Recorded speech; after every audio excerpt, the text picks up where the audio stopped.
Good morning on the West Coast. Good afternoon, just barely here on the East Coast.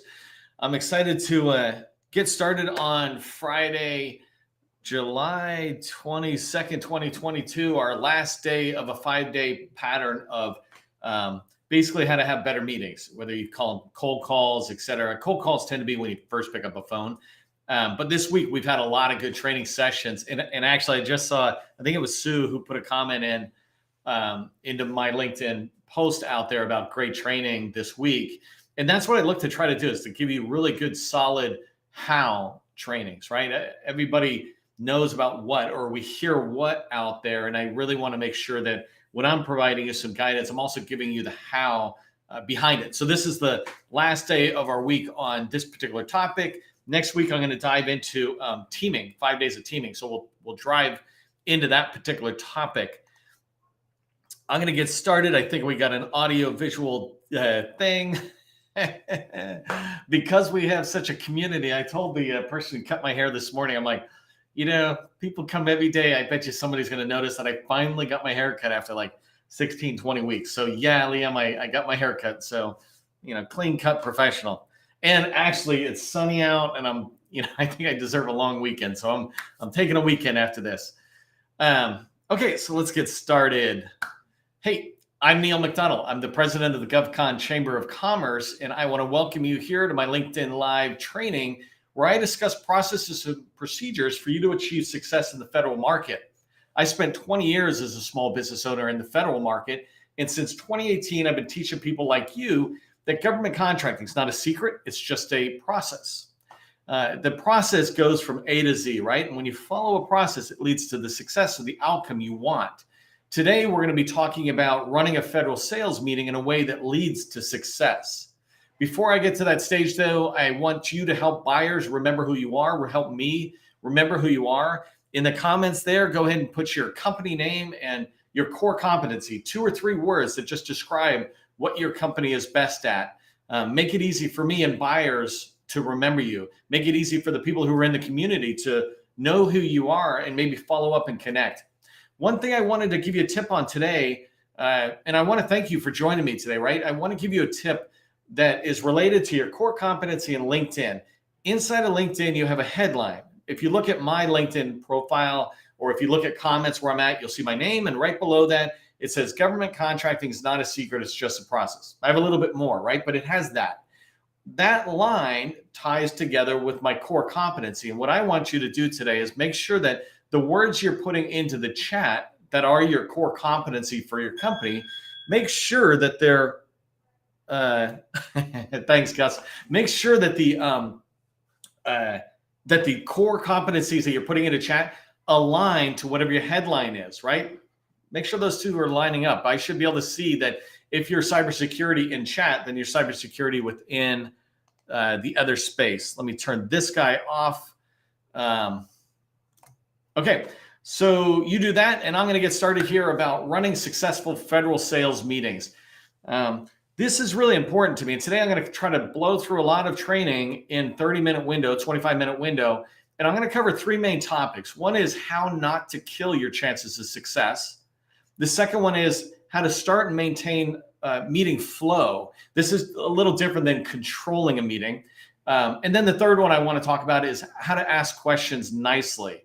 I've talked previously about what questions to ask. Today I want to talk about how to do it in a nice way that actually gets the other person liking it. So before we dive into those topics, I just want to give you a reminder about basic meetings, right? The first, and I'm really describing sales meetings in particular. Sales meetings are professional, not personal. And the reason I say this is when you're doing anything related to it, preparing for it or having that meeting, you should be going in thinking about it from a professional standpoint. The buyer is representing a need that reflects requirements towards the mission success. The seller, you are expecting to win a sale, frankly. And so the activity that you do and the conversations you have should be professional. They can absolutely be friendly, right? Of course they should be friendly. You're trying to get them to like you, but they don't need to be personal. Don't go off on talking about golf as an example. Professional relationships can go personal. But when you're in your first couple of sales calls with a particular person or new relationship, keep it professional. Drive it towards them seeing that you are focused on their success. And I'll talk more about this in a few minutes. But just keep in mind, it should be professional, not for personal.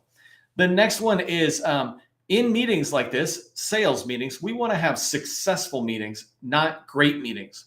Great meetings are ones where everybody loves each other. Or, hey, we should all connect again next year, whatever, right? Those all seem great. They listened to everything I said, but there was no tangible step forward on the sales process or the sales life cycle. A successful meeting, and you want to measure every meeting that you have against a successful standard, your objective of the meeting.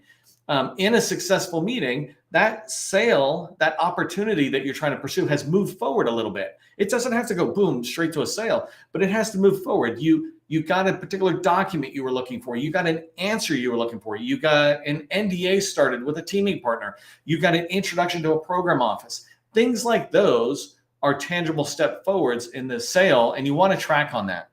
The last thing you want to pay attention to on meetings, and I'm just trying to make sure I don't get anything wrong tech-wise. The last thing you want to pay attention to is win-win, right? Stephen Covey describes, and a lot of people describe it. I just like going back to Stephen Covey because his book, 7 Habits for Highly Effective People, is a very good book for all of us professionals. He describes relationships, and when you're negotiating or doing sales, for example, you can have win-win where everybody wins, or you can have lose-lose where everybody loses. Lose-lose bad, right? Win-lose where the other person loses but you win, or lose-win where you lose and they win. Nothing is good except for win-win. Never go into a meeting or a new relationship, etc., thinking that it is acceptable. In particular, we tend to fall into that trap of lose-win, where we want to let the other person win. No, that's not good for them or for you. Everybody should win. Your wins should not negatively impact the other person. But when you think about a win-win, now you're trying to make sure that you get out of the meeting what you want, and they're getting out of the meeting what they want. So that's just quick 3 topics I wanted to mention about intro, to keep in mind as you're thinking about successful sales meetings. Let's talk about how not to kill your chances of success, right? So there's things you can do to increase your chance, but there's also things you can do that just increase your likelihood that you'll fail. And so I did a training video recently, and it's video number 82. So if you go look at my profile, and maybe somebody will be kind enough to drop a link to this, I have a long running list of previous trainings I've done, and video number 82 was about really how to warm up cold meetings that you're going into. And so one way that you can avoid killing your chance for success is to watch that training and follow it. And I'll give you a little summary right now. But it's this idea of don't just schedule a meeting and go in cold without having done stuff to try to warm it up so that person is kind of a little bit excited to see you and meet with you and to learn what you have to share and maybe discuss some of their challenges because they see that you're a subject matter expert. So an example of warming it up might be you could be getting on LinkedIn and engaging in some of their content. If you see that they've done a podcast, you can engage with that. You can send your capability statement over a couple of days early. If you have a particular white paper, you could send it over and say, hey, I know we're meeting next week, but I just want to send this because I think this might be interesting to you. And, I'd like to explore this a little bit when we get there. These little things that you do in marketing, we call it marketing engagements or touches. These little touches that you do are warming up that relationship, that person you're going to meet with. So by warming it up, you can avoid killing the chance of success, right? Another one, and that's, again, video number 82. Another one is be early. So when you show up at a meeting, you want to be at least 15 minutes. And I want to describe this in a couple of different ways, because sometimes we take these tips and we think that they're so simple and we avoid talking about them too much. But the reality is it's the simplest things that'll help you succeed, and it's the simplest things that'll guarantee your failure, right? So if you take care of the little things, the big things will take care of themselves. And I love driving to the what we would consider the most basic or littlest things. I call those foundational things, or foundational stones. So being 15 minutes early, what I mean by this is if I have a meeting at 2 o'clock, I'm going to show up 15 minutes early. If that meeting is in person, then what I mean is I'm going to be 15 minutes early at the front reception desk to their office, right? 10 to 15 minutes early, I'm sitting there because even when I get to that desk, I probably have to sign something and show my ID again there or just check in. That's different than when you came through the front door, especially in the federal space. But even with some teaming partners, they have a pretty sophisticated security entrance routine. When you come through, you don't want to be 15 minutes at the front door. You want to be 15 minutes sitting in the chair, reading a magazine, waiting for them to come get you. Downstairs, if you, and those of you who have had in-person meetings, you know what I'm talking about. If you haven't, though, if you show up at a federal customer site, you could get stuck behind a whole bunch of people, and you could be there 15 minutes early and be stuck at security for 30 minutes. And then it's this rush and you're feeling bad because you didn't get there. The other person's maybe feeling a little impatient or the time is compressed. There's all these negative things that happen when you don't show up early. And so showing up early, it's really important to remember what that means, right? It's not showing up at the parking lot. Phew, I made it to the Pentagon 15 minutes ahead of the meeting. Well, not if you're in the north parking lot because you got another hour to get to the person's office. And so understand what 15 minutes means and understand all those things that you have to do in between getting to that person. This seems like the simplest thing, but I remember going to the Defense Intelligence Agency, DIA, for a meeting, and I got there 45 minutes early because traffic happened to be completely empty. It was really an anomaly. And so instead of 15 minutes early, I was 45 minutes early. And right when I got to the gate, they closed the gate down and there was a security breach. And so they had to deal with that. No one was allowed to turn around. You couldn't do anything. And so I sat there. 30 minutes later, they finally let us go. And I got in. I was still like 10 minutes early down at the gate, all signed in after I got my visitor badge, when the person I was meeting came down and met with me. The people who were meeting before me were with me stuck in traffic because they were running just barely on time kind of thing. They definitely would have been late, even if they didn't have the breach there where they closed the gate. But, they were stuck. They were 30 minutes late. They lost their meeting and I was there. The only reason they got something is because I said, take my meeting. I was there on the chamber's behalf, not as a, government seller. But this idea of being early will prevent you from missing meetings or having meetings be so rushed that you don't get out of it what you want. The last one I want to say, and this was a huge one for me. Oh, by the way, virtually, if you're showing up to virtual meetings, you still want to be 15 minutes early. I've been sitting here for this LinkedIn Live 15 minutes early. I make sure the live thing works. In fact, it actually crashed on me, so I had to bring it back up. But I'm sitting here and I'm waiting till 11:58 my time so that I can say live, I'm coming soon, and I'm ready to start at 12. And I'm trying to respect your time, and I'm also trying to maximize my time. By being here 15 minutes early for a virtual meeting where I don't see you until 12 o'clock, I'm relaxing. I got Lady Gaga playing on there or something, and I'm relaxing until I get to the meeting. And so virtual meetings, you also want to be 15 minutes early. Just have a book, a song, whatever, and it's in there. Okay, so the next tip I wanted to give you about how not to kill your chances is just say no thank you when somebody is offering you, hey, do you want some water? Do you want some coffee? Would you like a tour of our facility? You're there to sell. You're there for business. And I know somebody might sit there and say, oh, we're building a relationship. Yes, you are building a relationship, but you're building it in a different area than you want to be when you get a tour or you're walking around. You could sit down, and if you're meeting with the right person, your relationship will be just as strong if you're talking about their needs and uncovering that and how you might be able to help as if you were walking down the hallways looking at their artwork or something. I'll give you a scenario that I ran into once that taught me this a long, long time ago, where back in the day, every meeting was in person. And so it was kind of normal that you got there, somebody say, hey, you want some coffee? Sure. Well, what would happen is they come to the reception area, grab you pretty much right on time. Let's say 12 o'clock. Want some coffee? Sure. Well, that exercise would waste 5 or 10 minutes of your meeting time, right? And then the scenario that I saw that was this decider for me about never, ever get anything to drink in a meeting is I had a couple of colleagues with me, and we got some coffee. We went in, and the meeting started. We started talking, and somebody next to me had taken a sip, and when they put the coffee down, it accidentally sat on something else, like a book or whatever, and it tipped over and spilled all over the table. Instantly, the meeting was disrupted. The other person was super nice that we were meeting with, and hey, let's get this cleaned up, let's get it done, and 10 minutes later or something, we're ready to come back to the meeting, and then you got 5 minutes and the meeting's over. And so that coffee hijacked our entire meeting, getting it and then spilling it. And so when I talk about a way to not kill your chances of success, remember that you're there to talk about the customer's needs or the teaming partner's needs and how you two might fit together. You're not there to have coffee. If you want coffee, go to Starbucks.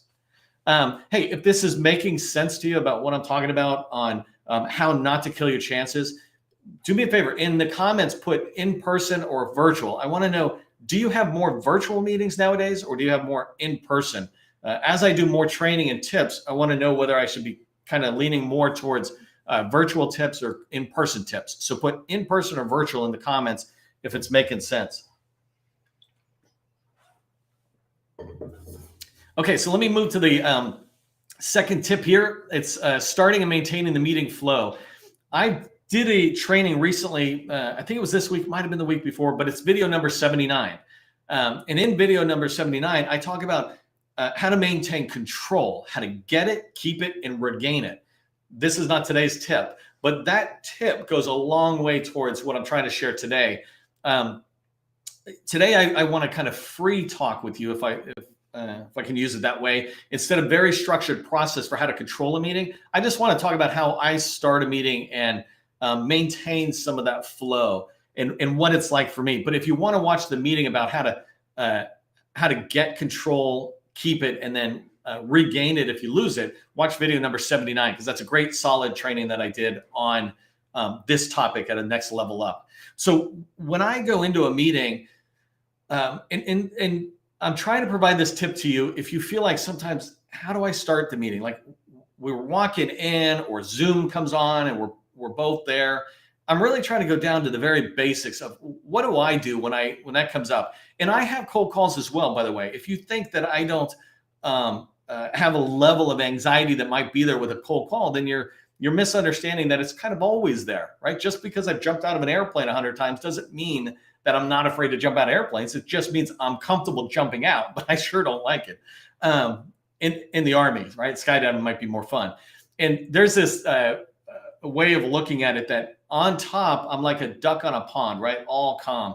But underneath, my feet are going a mile a minute. And that's kind of what's going on inside when I do a new cold call, if I haven't warmed it up or I don't know this person, right? So I get there sometimes. And one of the things that I do, in addition to preparation, right, making sure that I have a call plan, I'm going in feeling confident about what I'm going to talk about. But when I first get started, I try to go pretty quickly to an icebreaker. And I describe this in call plans when I talk about it. But if the meeting comes up and I say something like, hey, Matt, good to meet you. And it's like, oh, hey, Neil.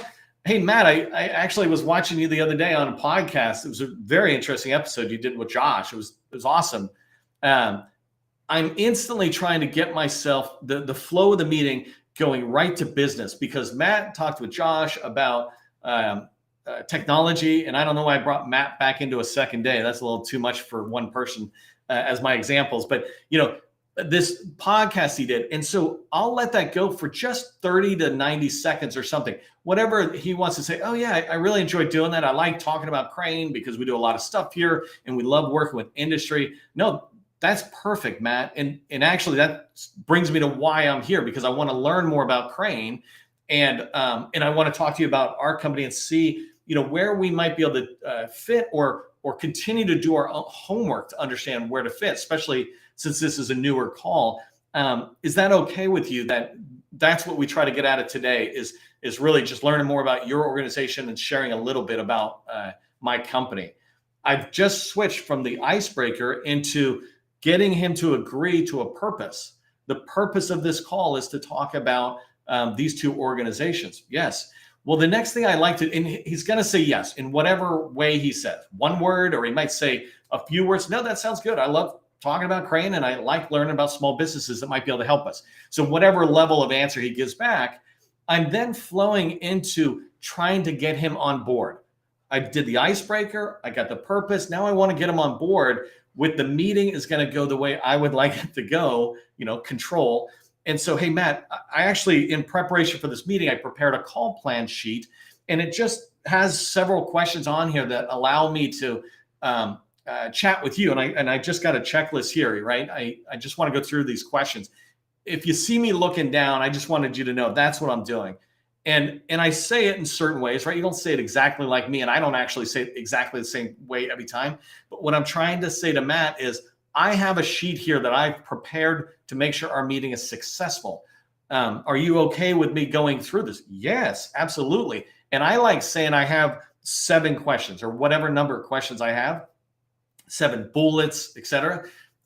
Because then Matt in his head now is starting to check those off. Hey, we only talked about 6, but you said 7. Did you want to come back to that? Oh, no, actually something else you said answered that already. Okay, cool. And what I'm doing is when I talk to him about my call plan, now the meeting flow will go through that. And so I hope this makes sense, right? Is this idea of an icebreaker, and then you're leading them to the purpose, and then I'm leading them to understanding that this is not a meeting that's ad hoc. It's prepared, and I'm trying to guide us down the direction that I have asked for in this meeting. I'm not trying to be difficult about it or even hard with him. I'm trying to be invite him to participate in the success of the meeting and use my call plan, since he probably did not create one, right?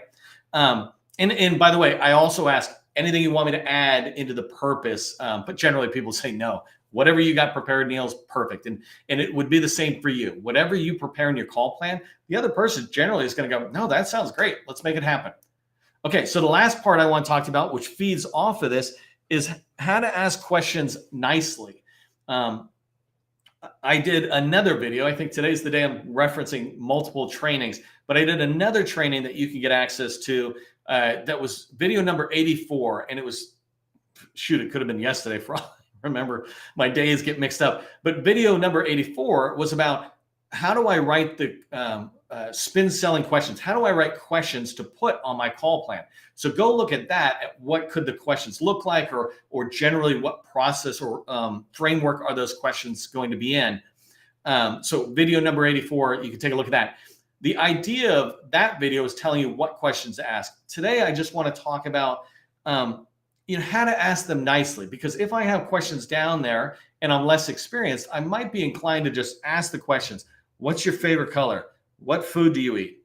This, right?